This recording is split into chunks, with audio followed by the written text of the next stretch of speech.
Hey everybody, welcome to the next plant-powered episode. I'm your host, Christy K. This week, our focus is on children's health and fitness. Over this last weekend, we were able to travel to Memphis for a karate tournament.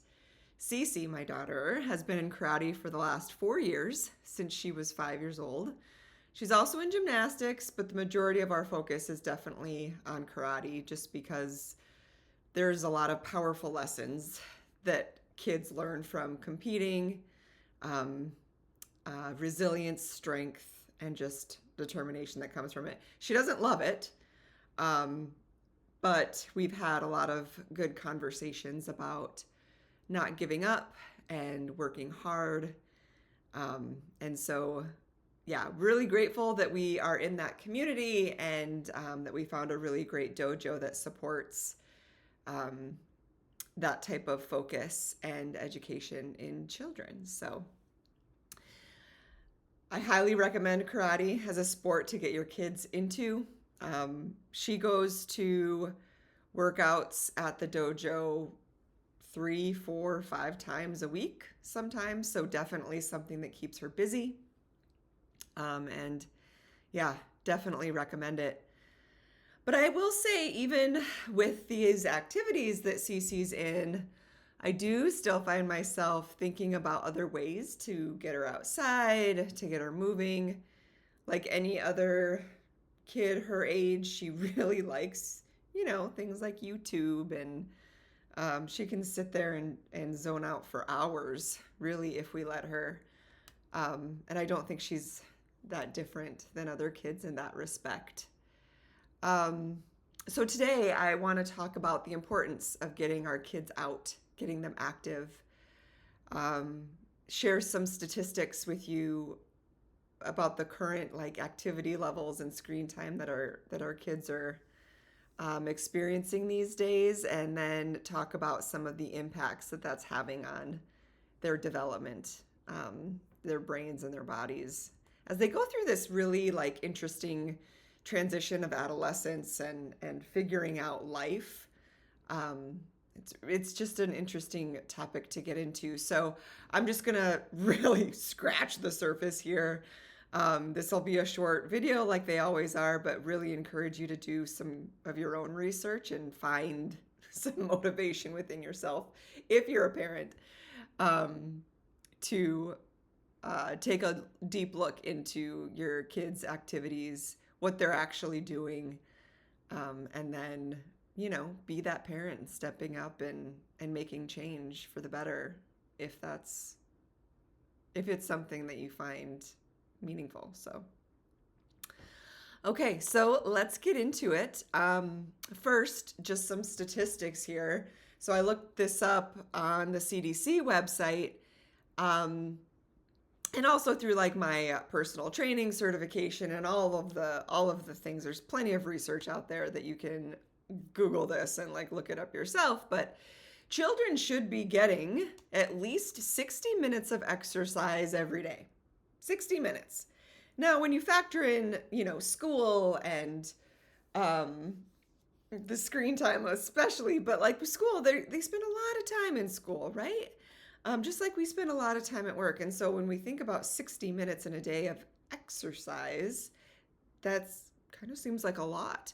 But that's the recommendation. So what can we do as parents to sort of creatively embed activities into the child's day? Because, think about it, 60 minutes, it doesn't need to be 60 consecutive minutes of exercise. It's just activity. So whether they're walking to school, walking home from school, or maybe it's PE time at school, that could be lumped into, if your school offers PE, of course, or any type of recess if they're that age. But in addition to the things that they're getting, so they're not just sitting down and focusing on the teacher at school or being on their phones at home or watching TV and whatnot. They need 60 minutes of exercise every day. Now, that said, studies show that only 20 to 28% of children aged 6 through 17 actually get that recommended amount of physical activity. So not much. The majority of our kids are not moving as much as they should be.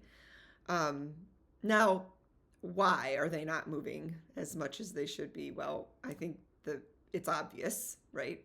Um, Due to technology and the devices that we have and that we give our kids, it's very easy for them to sort of get into the routine of just going online and doing their thing. And I would say as adults, it's easy for us to do the same thing, right? So not putting any blame on the kids themselves, but it really just sucks us all in, right? And it's easy for parents too to be like coming home from work, had a long day, maybe we're stressed out about whatever, and it's easy to give our kids some devices or the even the remote to another TV or something in the household and just say, here, just please go do your thing and I'm going to go do my thing. So very easy to get like stuck in that rut. So I'm really here today to just kind of send some motivation and some energy to you, to dig into this a little bit more for yourself and for your family.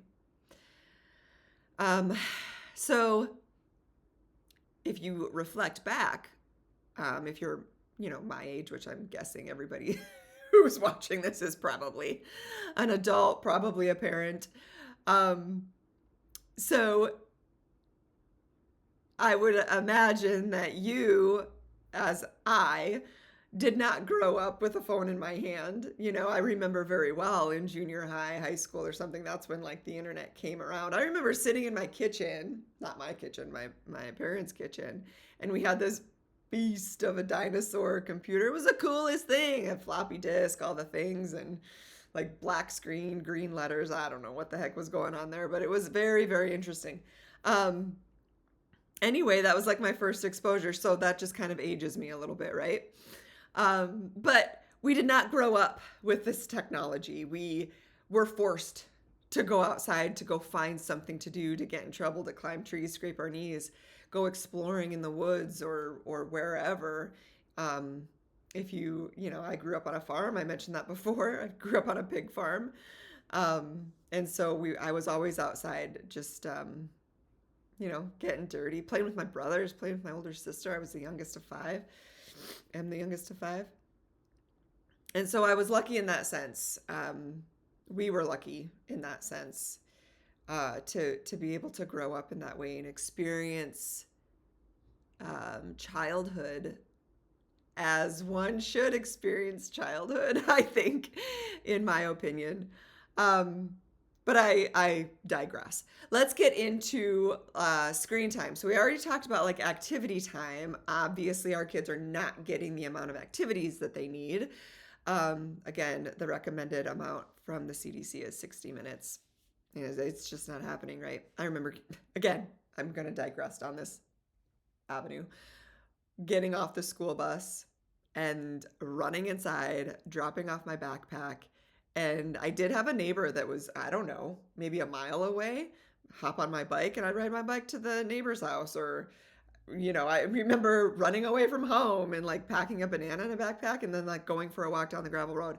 Anyway, I know that lifestyle wasn't available to everybody, but it's better than grabbing a phone and going into my room and just like scrolling through TikTok or YouTube or whatever the case may be. So, anyways, let's talk about screen time. So on average, children aged 8 to 12 spend 5 hours and 33 minutes on screens every day. Okay, so that's 8 to 12. Teenagers, it goes up to 8 hours and 39 minutes every day. Oh, so when we think 60 minutes is a lot of exercise, given that kids are in school for 8 hours a day, I think we could probably take an hour out of that 5 to 8 hour time frame and probably get our kids moving. Because let's talk about that. Why should we care? I mentioned it's really easy for parents to just give their kids a phone and go shove them off in a corner, and they would love that. And it makes like the household very quiet and very nice, of course. But studies also show that too much screen time can be linked to obesity. Shocker. The more TV and video your child watches, the greater risk they are of becoming overweight. Having TV or other electronics in a child's bedroom increases it even further. Children can also develop an appetite, more of an appetite, I should say, for junk food that's being promoted in ads, and those are everywhere, as well as just overeat while they are on electronics. I think as adults, we can also relate to that. I also can mindlessly eat while I'm watching TV, and kids are no different. So just consider that, right? As these kids are just growing, their brains are developing, they're getting into these habits that are going to be so hard to break when they're an adult. Trust me, been there, done that.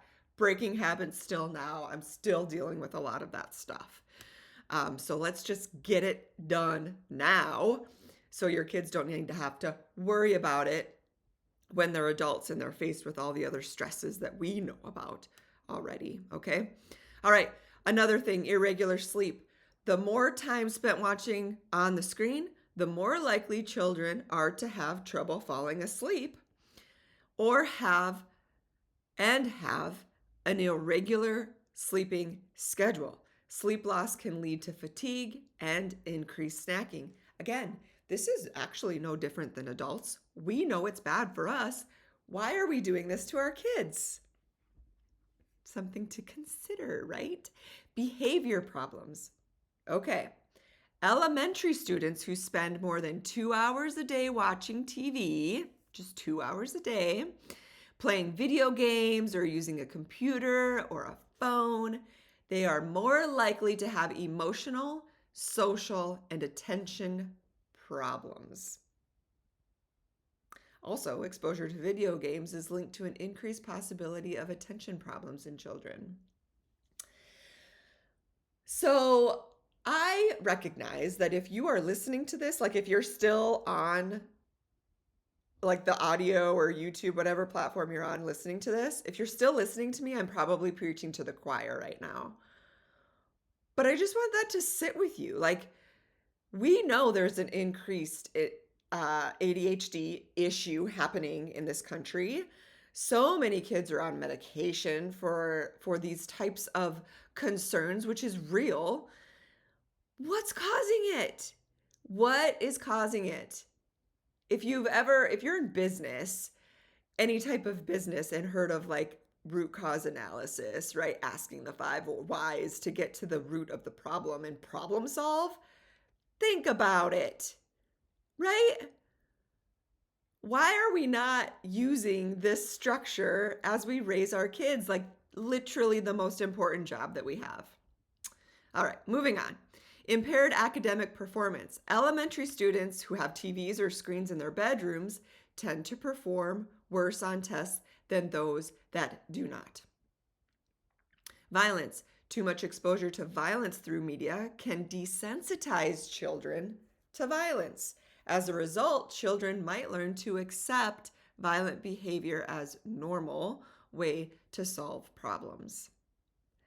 And less time for play. Obviously, excessive screen time leads less time for active, creative play. When kids are getting 5 to 8 hours of screen time every day, there's no time for anything else, okay? So again, your child's screen time might be much greater than you realize. I recommend that you start monitoring your child's screen time. Talk to them about the importance of sitting less and moving more. Parents, develop boundaries and rules about how much your kids should be on their devices and stick to it. Also, tough trainer alert. Get active yourself. You are the biggest influence in children's lives. If you sit down and the first thing that you do is grab your phone, of course your kids are going to mirror that behavior. It is up to you to get active, eat healthy, and be that role model to them that they really need during this time. It is literally your job as a parent. Raising kids is the most important thing that parents do. It's not your work. It's not earning a certain amount of income. It is raising healthy and happy kids. And that takes a lot of work on your part. And that's okay. That's what you signed up for. Now, if you need some inspiration, feel free to check out my videos. I have workouts that include my daughter. I talk about working out a lot around her. I talk about ways to eat healthy, plant-based, more plants, all the time with her. Again, she loves watching YouTube. If she could watch YouTube all day, trust me, she would. So what have I done? Now that I've launched this business and this YouTube channel, I let her join me. She loves being in my YouTube videos, and it motivates her to think about content being on a platform that she watches all of the time. I mean, for her, it just cannot get better than that. It literally is what got her out of bed today because I filmed a workout video and invited her to come work out with me. You can see it in my videos. I need to upload it still, but you'll get it today. So find something that motivates your kids and get moving yourself. All right, done preaching, okay? Thanks for bearing with me. If you made it this far, congratulations. If you are a parent, please listen to these words. I'm not a rocket scientist. I didn't come up with this stuff on my own. I am just using this platform as a way to motivate other people, get your kids active, get you active, so we can raise this next generation of healthy, strong adults and individuals, okay? So I hope you enjoyed this episode and found it helpful, insightful, and that you're able to walk away feeling empowered to make choices that will improve your life, your family's life, and the world around you. I recommend always that you do your own research and find motivation to make positive changes in your family's life. Remember to subscribe to this channel, leave me comments, like the videos. If you like what you're seeing and what you're hearing, amazing, thank you so much. If you don't, even better, please tell me. Tell me that constructive and the critical feedback. Tell me all of the things, because I want to make this time super valuable to you. I have spent decades in the education and training industry, and I am truly driven to provide content that makes a difference. So subscribe, like the videos, the shorts, the posts, and leave me feedback. If you found this video just by searching on your own through YouTube, be sure to check out my full channel. I have other content in there like short tips and tricks in the kitchen, how to build muscle eating meals full of plants and plant-based proteins. I even have short workout clips in there if you're looking for something quick to get your heart rate up, or if you're just looking to push yourself a little bit further or harder that day. You can repeat any of the blocks, the workouts, and so forth for bigger and faster results. So head over there, subscribe, like, and comment. Again, I am Christy K, owner of Plant Powered Strength and Nutrition, and this has been another installment of Plant Powered. Have a great week, my friends.